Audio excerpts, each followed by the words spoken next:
ಹೆಂಗ್ ಪರಿಚಯ ಆದ್ರು ಸುಮಂತ್ ಅವರು ನಿಮ್ಗೆ ಅಂಡ್ ಫಸ್ಟ್ ಭೇಟಿ ಎಲ್ಲಾಗಿತ್ತು ಅಂತ? ಸುಮನ್ ನನಗೆ ಐ ಥಿಂಕ್ ಒಂದು ಇವೆಂಟಲ್ಲಿ ಪರಿಚಯ ಆಗಿದ್ದು ಒಂದು ಕಾಮನ್ ಫ್ರೆಂಡ್ ಮೂಲಕ. ಆ್ಯಂಡ್ ಸೊ ಹಂಗೆ ನಾವು ಪರಿಚಯ ಆಗಿದ್ದು, ವಿ ವರ್ ಫ್ರೆಂಡ್ಸ್. ಆ್ಯಂಡ್ ಆಮೇಲೆ ನಮ್ಮ ಅಮ್ಮ ಕೇಳಿದ್ರು ಅವ್ರಿಗೆ ಮದುವೆ ಆಗ್ತೀಯಾ ಅಂದರೆ you know I talk to her ಅಂತ. ಸೊ ಅವ್ರು ಹೂ ಅಂದರು. So that is how we got married. ನಿಮ್ಮಮ್ಮ ಹೋಗಿ ಅವ್ರು ಕೇಳಿದ್ರ? ಹೌದು, ಆ್ಯಕ್ಚುಲಿ ಅವ್ರ ಮನೆಗೆ ಬರ್ತಾ ಇದ್ರು ಕಾಫಿಗೆ ಅದಕ್ಕೆ ಇದಕ್ಕೆ. ಆ ಟೈಮಲ್ಲಿ ನಮ್ಮ ಅಮ್ಮಗೆ ಹೇಳಿದ್ರು, ಬಿಕಾಸ್ ನನಗೆ ನಮ್ಮಮ್ಮಂಗೆ ಅವಾಗ ತುಂಬ she wanted me to get married and settle down. ಯಾಕಂದರೆ ನಾನು ಆಗ್ತಾನೆ ಇರಲಿಲ್ಲ. ಆ್ಯಂಡ್ ಯುನೋ ಆಲ್ರೆಡಿ ಇಂಡಸ್ಟ್ರಿಲಿ 17 years ಮುಗ್ದಿತ್ತು. ಆ್ಯಂಡ್ ನಾನು ಮದುವೆ ಟಾಪಿಕ್ಕೇ ಎತ್ತುತ್ತಾ ಇರಲಿಲ್ಲ. So she was like you know it is time to get married ಅಂತ. ಅವ್ರಿಗೆ ಸುಮಂತ್ ಮೇಲೆ ತುಂಬ ಇಷ್ಟ ಆಗಿತ್ತು. ಆ್ಯಂಡ್ ಈಸ್ ಆಲ್ಸೋ ಮ್ಯಾಂಗ್ಳೂರೇ, ನಮ್ಮೂರೇ ಅಲ್ವಾ. ಸೊ ಹಾಗಾಗಿ that is how it happen. ಅಲ್ಲ, ಈಗ ಪ್ರತಿಯೊಬ್ಬರ ಲೈಫ್ನಲ್ಲಿ ಇಂಥ ಪಾರ್ಟ್ನರ್ ಬೇಕು ಅಂತ ಅನ್ಸಿರುತ್ತೆ. ಅಮ್ಮ ತೋರಿಸಿದ್ರು, ಓಕೆ ಅಮ್ಮ ನಮ್ಮ ಒಳ್ಳೇದಕ್ಕೋಸ್ಕರ ತೋರಿಸಿದಾರೆ ಅಂತ. ನಿಮ್ಗೆ ಯಾವಾಗ ಅನ್ನಿಸ್ತು ಸುಮಂತ್ ಈಸ್ ನನಗೆ ಬೆಸ್ಟ್ ಪೇರ್ ಆಗ್ತಾರೆ ಅಂತ? ಇವಾಗಲೂ ಅನ್ಸಿಲ್ಲ. ಯಾಕೆ?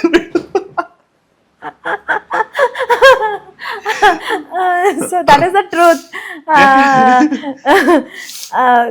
I don't think there is something as the best pair. Marriage is a compromise. You know, both sides in that. You know, you compromise each other. You know, in ಏನು ಹೇಳ್ತಾರೆ, ಅವ್ರದ್ದು ಒಂದು characteristics ಇರುತ್ತೆ, ನಂದು ಒಂದು ಕ್ಯಾರೆಕ್ಟರಿಸ್ಟಿಕ್ಸ್ ಇರುತ್ತೆ. ಜಗಳಗಳಾಗತ್ತೆ, ಕಿತ್ತಾಟಗಳು, ಕೋಪಗಳು, ಮುನ್ಸುಗಳು ಎಲ್ಲ ಆಗುತ್ತೆ. But then you compromise. That is it. That is what is marriage. ನಾನು ಅರ್ಥ ಮಾಡ್ಕೊಂಡಿರೋ ಹಾಗೆ. ನಾನು ರೋಸಿ ಪಿಕ್ಚರ್ ಎಲ್ಲ ಪೇಂಟ್ ಮಾಡಲ್ಲ.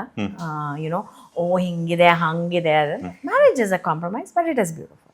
ಓಕೆ, ಈಗ ಅವರಂತೂ ಹೇಳಿದ್ರು, ಅವ್ರು ನಿಮ್ಮ ಹತ್ರ ಬಂದು ಮಾತಾಡಿದ್ರ? ತಾಯಿ ಬಂದ್ಬಿಟ್ಟು ಹೇಳಿದ್ರು, ಅಮ್ಮ ಬಂದು? ಅವ್ರು ಇಮಿಡಿಯೇಟ್ ಆಗಿ ಅಗ್ರಿ ಮಾಡಿದ್ರು. Actually agreed and then that is how it. I think ಅಷ್ಟರಲ್ಲಿ ಆಲ್ರೆಡಿ ನಿಮ್ಮ ಮಾತಿನ ಮೂಲಕ ಅವ್ರನ್ನ ಮರಳು ಮಾಡಿರ್ತೀರ. ನಾನು ಕ್ಯೂಟ್ ಅಲ್ವಾ?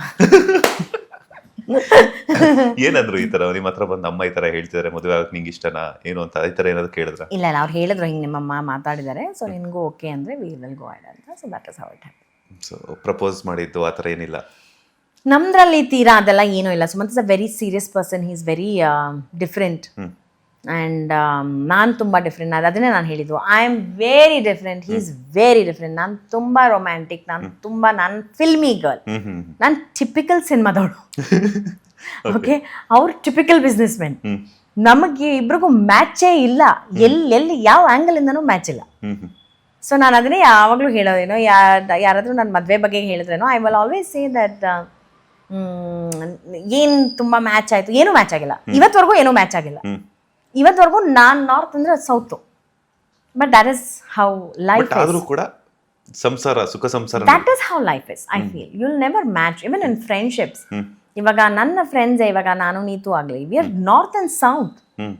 ಅವಳಿಗೆ ಇಷ್ಟ ಆಗೋದೇ ಟೋಟಲಿ ಡಿಫ್ರೆಂಟ್ ಥಿಂಗ್ಸ್ ನನಗಿಷ್ಟ. ಅವ್ರು ನಮ್ಮಿಬ್ಬರಲ್ಲಿ ಅಥವಾ ಸುಮನ ಅವರು, ಯುನೋ ನಮ್ಗೆ ತುಂಬ ಫ್ರೆಂಡ್ಸ್ ಇದ್ದಾರೆ, ಕ್ಲೋಸ್ ಫ್ರೆಂಡ್ಸ್. ಸುಮನ ಅವರು, ನೀತು ಎಲ್ಲ, everybody we are totally different.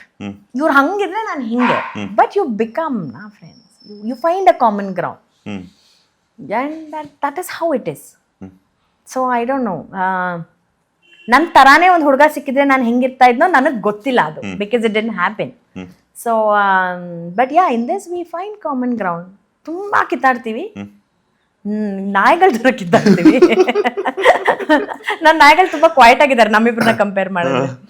ಅಂದ್ರೆ ಆ ರೇಂಜ್ ಕಿತ್ತಾಡ್ತೀರಾ? ಓ ಮೈ ಗಾಡ್, ಹೆವಿ ಹೆವಿ. ಯಾವ ವಿಚಾರ? ನಮ್ಮ ಅತ್ತೆ ಯಾವಾಗಲೂ ಹೇಳ್ತಾರೆ, ಯಪ್ಪ ನಿಮ್ಮಷ್ಟು ಕೋಳಿ ಜಗಳ ನನ್ನ ಲೈಫಲ್ಲಿ ನೋಡಿಲ್ಲ ಅಂತ. ಸೊ ಯಾ, ನಮ್ಮ ಅತ್ತೆ ಮಾವ ನನಗೆ ತುಂಬ ಕ್ಲೋಸ್ ಆಕ್ಚುಲಿ. ಓಕೆ, ತುಂಬಾ ಚೆನ್ನಾಗಿರುತ್ತೆ. ತುಂಬಾ ಚೆನ್ನಾಗಿದೆ. ಅಲ್ಲ, ಯಾವ ವಿಚಾರಕ್ಕೆ ತುಂಬಾ ಜಗಳ ಆಡ್ತಾರೆ ನೀವು? ಎಲ್ಲದಕ್ಕೂ ಬೆಳಿಗ್ಗೆ ಎದ್ರೆ ಸಂಜೆವರೆಗೂ ದೆರ್ ಬಿ 100 ಟಾಪಿಕ್ಸ್. ಅಂದ್ರೆ ಅದರಲ್ಲೇ ಗೊತ್ತಾಗ್ತದೆ, ನೀವು ಹೇಳೋ ಮಾತಲ್ಲೇ ಗೊತ್ತಾಗ್ತದೆ ನೀವು ಈಸ್ಟ್ ಆದ್ರೆ ಅವ್ರು ವೆಸ್ಟ್.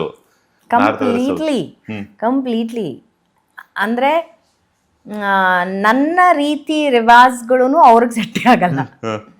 ನಾನು ದೊಡ್ಡ ಪ್ರಾಣಿ ಪ್ರೇಮಿ. ನೀವೇ ನೋಡಿದ್ರಿ, ನಾನು ಅವರವ್ರಿಗೆ ಒಂದೊಂದು ನಾಯಿ ಬರ್ತಾ ಇರುತ್ತೆ ಊಟ ಮಾಡಕ್ಕೆ. ಅವರು ನಾಯಿ ಪ್ರೇಮಿ. ಬಟ್ ಅವ್ರೇನು ಹೇಳ್ತಾರೆ ಅಂದ್ರೆ ಲಿಮಿಟಲ್ಲಿರೋ, ಇಷ್ಟು ಓವರ್ ಆಗಿ ಮಾಡ್ಬೇಡ ಅಂತ. ನಾನು ಹಂಗಲ್ಲ. ನನ್ನ ಒಂದು ಪಾಲಿಸಿ ಇದೆ, ನನ್ನ ಗೇಟ್ ಮುಂದೆ ಯಾವುದೇ ಪ್ರಾಣಿ ಹೊಟ್ಟೆ ಹಸ್ಕೊಂಡ್ ಬಂದ್ರೂ ಅದಕ್ಕೆ ಊಟ ಹೋಗ್ಬೇಕು. ನಾನಿಲ್ಲ ಅಂದ್ರೂ ನನ್ನ ಸ್ಟಾಫ್ಗೆ ನಾನು ಅದನ್ನ ಹೇಳಿಟ್ಟಿದ್ದೀನಿ. ಯುನೋ ಒಂದು ಹೊಟ್ಟೆ ಹಸ್ಕೊಂಬಂದ್ರೆ ದಯವಿಟ್ಟು ಊಟ ಹಾಕು, ನಮ್ಮ ಮನೇಲಿ ಏನು ಅನ್ನ ಕಮ್ಮಿ ಆಗಿಲ್ಲ ಅಂತ. ನಮ್ಮ ಮನೇಲಿ ನಾನು ಇಷ್ಟು ಅನ್ನ ಮಾಡಿರ್ತೀನಿ ಡೈಲಿ ಎವ್ರಿ ಡೇ. ಯಾಕಂದ್ರೆ ನಮ್ಮಮ್ಮ ಹೇಳ್ಕೊಟ್ಟಿದ್ರು, ನಮ್ಮಮ್ಮ ಆಲ್ಮೋಸ್ಟ್ 25 ಬೀದಿ ನಾಯಿಗಳನ್ನ ಸಾಕ್ತಾ ಇದ್ರು. So that is how we are. ನಮ್ಮ ಮನೆಗೆ ಬಂದಿದ್ದ ಕಾಗೆಗಳು, ಇದು ಹಸುಗಳು ಯಾವುದೋ ಹೊಟ್ಟೆಗಿಲ್ದೆ ಹೋಗಲ್ಲ ನಮ್ಮ ಮನೆಯಿಂದ. ಹೊಟ್ಟೆ ತುಂಬ ಊಟ ಮಾಡ್ಕೊಂಡು ಹೋಗ್ತಾರೆ.